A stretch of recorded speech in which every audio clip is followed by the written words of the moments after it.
The Mannix's operation relies on a mix of land, around 55,000 acres all told, more than 3 Manhattans.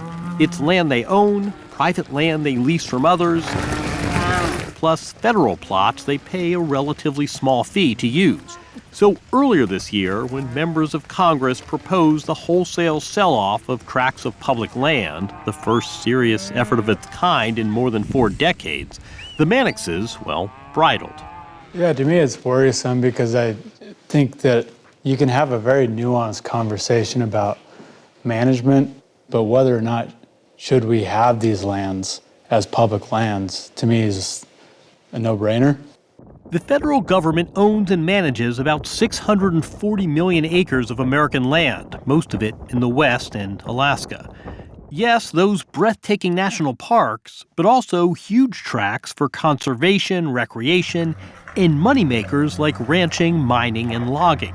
Interior managed resources hold a significant position on Americans' balance sheet.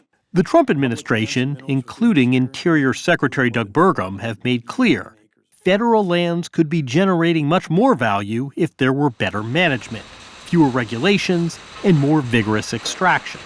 One of my top priorities has been to make a small percentage of underused federal land available to address housing affordability. But Utah Senator Mike Lee went further this year, putting forward his measure as part of the big, beautiful budget bill that proposed selling public land, as much as 3 million acres across the West. Federal land is a massive underutilized asset.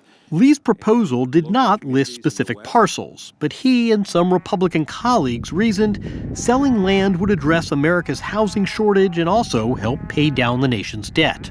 If the public land that you use were sold off, could you run your business? The answer is yes, but it would be something less than what it is now. If we lost our public leases, we would lose a significant amount of income. So absolutely, it would impact us.